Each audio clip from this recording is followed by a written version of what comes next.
नमस्कार भारत के भाग्य विधाताओं, आप देख रहे हैं ओम एंटरटेनमेंट अड्डा और मैं हूं आपके साथ ओम प्रकाश। साथियों, आज का हमारा विषय है वकालत, जिसकी शुरुआत एलएलबी से होती है।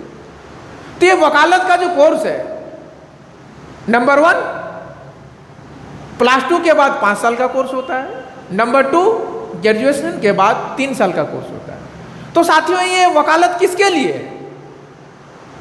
तो ये वकालत उनके लिए है जिनका कम्युनिकेशन स्किल अच्छा है, जिनका प्रेजेंस ऑफ माइंड अच्छा है, जिनका कॉमन सेंस अच्छा है। भले ही मैथ साइंस कमजोर है चलेगा, लेकिन प्रेजेंस ऑफ माइंड बिल्कुल बीरबल की तरह होनी चाहिए। तो साथियों, ये वकालत किसके लिए है? चलिए 1-2 किस्से और जान लेते हैं हम लोग। तो साथियों, एक बार बादशाह अकबर बीरबल की परीक्षा लेने के लिए उनसे पूछते हैं कि अच्छा बीरबल, ये बताओ कि हमारे राज्य में कुल कितने कौवे हैं? तो बीरबल भी बिना वक्त गंवाए तुरंत जवाब देते हैं कि जहां पना हमारे राज्य में कुल 80,000 कौवे हैं। तो फिर अकबर दोबारा पूछते हैं कि 80,000 से कम या ज्यादा हुए तो बीरबल दोबारा जवाब देते हैं कि अगर 80,000 से ज्यादा हुए, इसका मतलब ये है कि हमारे राज्य के कौवों के कुछ रिलेशन, कुछ सगे संबंधी दूसरे राज्यों से उनसे मिलने आए हैं। और अगर 80,000 से कम हुए तो इसका मतलब ये है कि हमारे राज्य के कुछ कौवे उनके सगे संबंधियों से मिलने दूसरे राज्यों में गए हुए होंगे। तो जहां पना अकबर बीरबल की इस जवाब से काफ़ी खुश होते हैं। दूसरा किस्सा साथियों, हमारे भूतपूर्व दिवंगत प्रधानमंत्री माननीय अटल बिहारी जी की है। जब वो 1999 में दिल्ली लाहौर बस सेवा के दौरान लाहौर गए हुए, तब उनके प्रेस वार्ता के दौरान एक महिला पत्रकार हमारे माननीय प्रधानमंत्री जी से पूछती है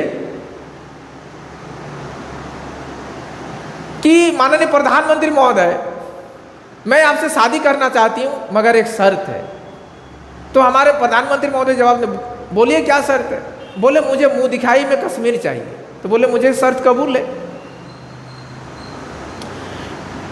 मैं भी आपसे शादी करना चाहूंगा, लेकिन मेरी भी एक शर्त है। तो वो महिला पत्रकार पूछती, बताइए आपका क्या शर्त है? तो बोले मुझे दहेज में पूरा पाकिस्तान चाहिए। फिर वहाँ खड़े लोग ठहाके लगाने लगते हैं। साथियों, तीसरा किस्सा 1893 की विश्व धर्म सम्मेलन की है।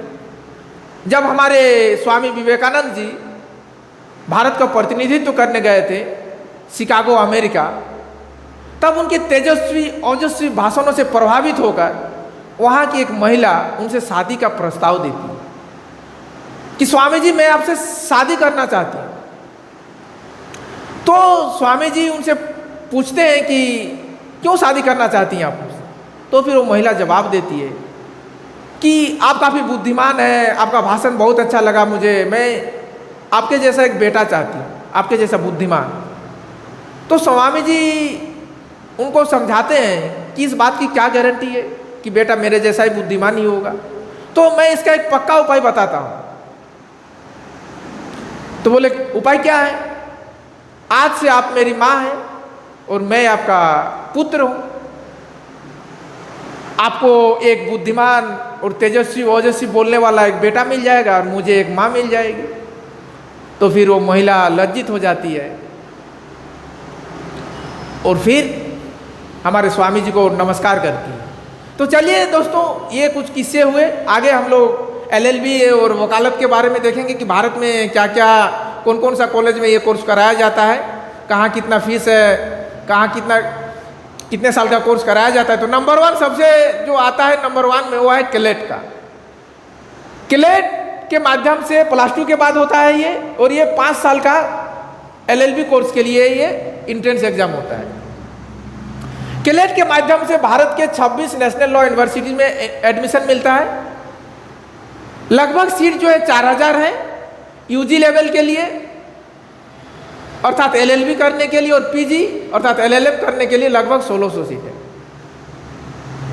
जो एलएलबी का कोर्स भी है लगभग 15-17 लाख के आसपास आता है, और जो पैकेज आता है, जो प्लेसमेंट आता है दोस्तों, वो 15 से 20 लाख का एवरेज पैकेज आता है। कुछ को उससे ज़्यादा भी मिलता है, कुछ लोगों को उससे थोड़ा कम भी मिलता है। नेशनल लॉ यूनिवर्सिटी में दोस्तों 3 साल का कोर्स भी 2 नेशनल लॉ यूनिवर्सिटी में कराया जाता है। एक नेशनल लॉ यूनिवर्सिटी बैंगलोर में और दूसरा नेशनल लॉ यूनिवर्सिटी ओडिशा में। तो 3 साल का कोर्स में आप ग्रेजुएशन के बाद एलिजिबल हो जाते हैं। तो नेशनल लॉ यूनिवर्सिटी बैंगलोर के लिए NLSET के नाम से एक एंट्रेंस टेस्ट होता है, जिसके माध्यम से आपको नेशनल लॉ यूनिवर्सिटी बैंगलोर में 3 साल का कोर्स में एडमिशन मिलता है। इसमें जो सीट है दोस्तों वो 120 सीट आता है। 30% सीट महिलाओं के लिए रिजर्व किया गया है। फिर दोस्तों क्लेट के माध्यम से दिल्ली यूनिवर्सिटी में भी फैकल्टी ऑफ लॉ में आपको एडमिशन दिया जाता है। 120 सीट वहाँ पे है। वहाँ का कोर्स फी टोटल 2 लाख है। प्लेसमेंट 7-8 लाख का एवरेज पैकेज मिलता है दोस्तों। फिर CUT UG LLB नाम से एक एंट्रेंस टेस्ट होता है। इसके माध्यम से BHU अर्थात बनारस हिंदू यूनिवर्सिटी, इलाहाबाद यूनिवर्सिटी, बाबा भीमराव अंबेडकर यूनिवर्सिटी में एडमिशन मिलता है। तो बनारस हिंदू यूनिवर्सिटी BHU में जो 5 साल का कोर्स होता है साथियों, उसमें 75 सीट है। टोटल कोर्स फी आपका लगभग 4 लाख है। प्लेसमेंट 7 से 8 लाख का एवरेज पैकेज मिलता है। इलाहाबाद यूनिवर्सिटी में जो 5 साल का कोर्स है उसमें 150 सीट है। टोटल फी 1,60,000 के आसपास है। प्लेसमेंट 8 से 9 लाख का एवरेज पैकेज मिलता है। फिर साथियों CUT PG लेवल पे हम लोग देखेंगे। तो CUT PG लेवल का जो एग्जाम है साथियों, इससे 3 साल वाला LLB में एडमिशन मिलता है। दिल्ली यूनिवर्सिटी में, बनारस हिंदू यूनिवर्सिटी में, दिल्ली यूनिवर्सिटी में 3 साल का कोर्स में लगभग 3300 सीट है। 40,000 टोटल फी है। काफ़ी सस्ता है साथियों। प्लेसमेंट जो है एवरेज पैकेज 5 से 6 लाख का मिलता है। BHU में साथियों 250 के आसपास सीट है। 12,000 आपका टोटल फी है। काफ़ी सस्ता है दोस्तों। एवरेज पैकेज जो मिलता है 8 से 9 लाख का लगभग मिलता है। फिर इलाहाबाद यूनिवर्सिटी में साथियों 3 साल वाला जो कोर्स है उसमें थ्रू जो एडमिशन होता है 975 सीटों में एडमिशन होता है। टोटल फी आपका 4,000। भारत में सबसे सस्ता अगर है तो ये इलाहाबाद यूनिवर्सिटी है साथियों। 4,000 टोटल फी है। प्लेसमेंट 6 से 7 लाख का एवरेज पैकेज आता है। उसके बाद महाराष्ट्र का CAT आता है दोस्तों LLB के लिए। उस एग्जाम के माध्यम से भी 3 साल वाला कोर्स में भी एडमिशन होता है, 5 साल वाला कोर्स में भी एडमिशन होता है। तो 3 साल वाला कोर्स में कुल 16,000 सीट है। टोटल फी आपका 3 साल में 30,000 आसपास, यानी हर एक साल 10,000 के आसपास फी लगता है। प्लेसमेंट 8 से 9 लाख का मिलता है। 5 साल में लगभग 11,000 सीट है। काफ़ी सीटें हैं दोस्तों। फिर नेशनल लॉ यूनिवर्सिटी दिल्ली जो है वो अपना एक खुद का एंट्रेंस टेस्ट लेती है। वो एक ही कॉलेज है। वहाँ पे 5 साल का LLB कोर्स कराया जाता है। टोटल 120 सीट है। काफ़ी महंगा भी है साथियों। ये 20 लाख के आसपास इसका कोर्स फी भी आता है। प्लेसमेंट 16 से 20 लाख का एवरेज मिलता है। फिर जामिया मिलिया यूनिवर्सिटी, वहाँ पे CUT UG LLB के माध्यम से वे एडमिशन मिलता है और उनका खुद का भी एंट्रेंस टेस्ट लेते हैं वो। तो वहाँ पे 5 साल का LLB होता है। 120 टोटल सीट है।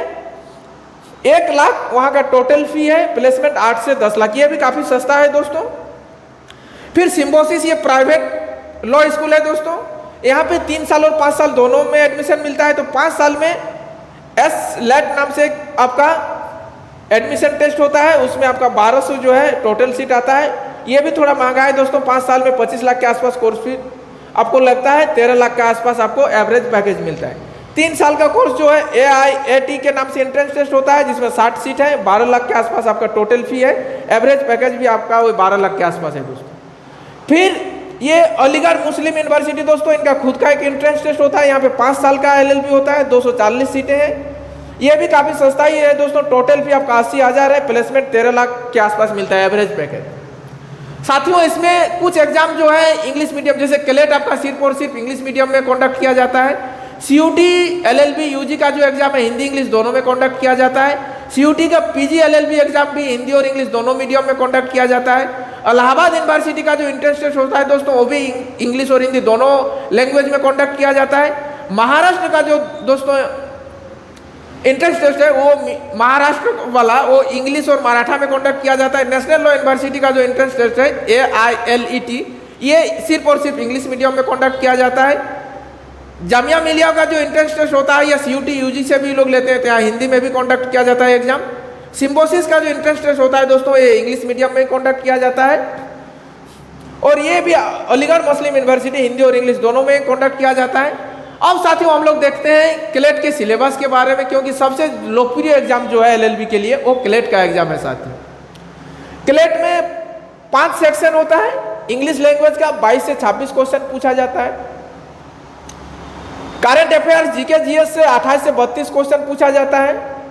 लॉजिकल रीजनिंग आपका 22 से 26 क्वेश्चन पूछा जाता है। लीगल एप्टीट्यूड 28 से 30 या 32 क्वेश्चन तक पूछा जाता है। क्वांटिटिव एप्टीट्यूड अर्थात मैथमेटिक्स जो पूछा जाता है 10 से 15 क्वेश्चन पूछा जाता है दोस्तों।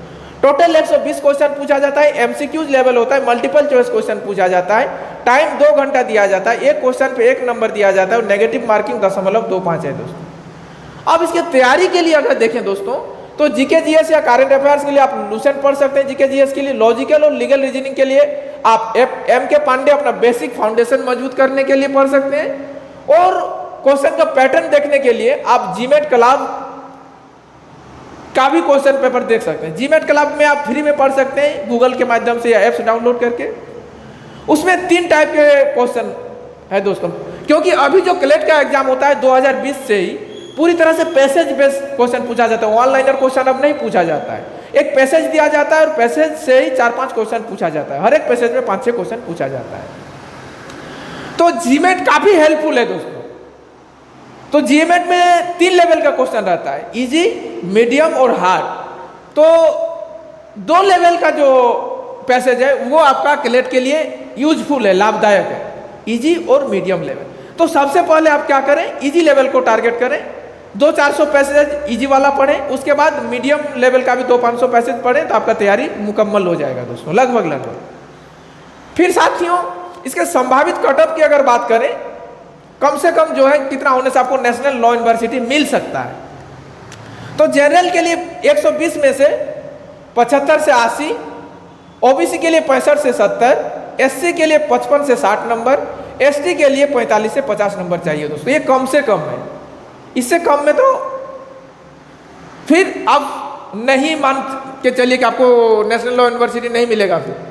और ये काफ़ी नहीं है साथियों, कम से कम इससे 10 नंबर आप ज़्यादा लाएंगे तो आपको अपना मनपसंद या फिर अच्छा नेशनल लॉ यूनिवर्सिटी मिल सकता है। तो साथियों आज का हमारे विश्लेषण आप लोगों को कैसा लगा कमेंट में जरूर बताइएगा। फिर मिलेंगे अगले एपिसोड में, तब तक आप लोग अपना और अपनों का ख्याल रखें जी। धन्यवाद, शुक्रिया।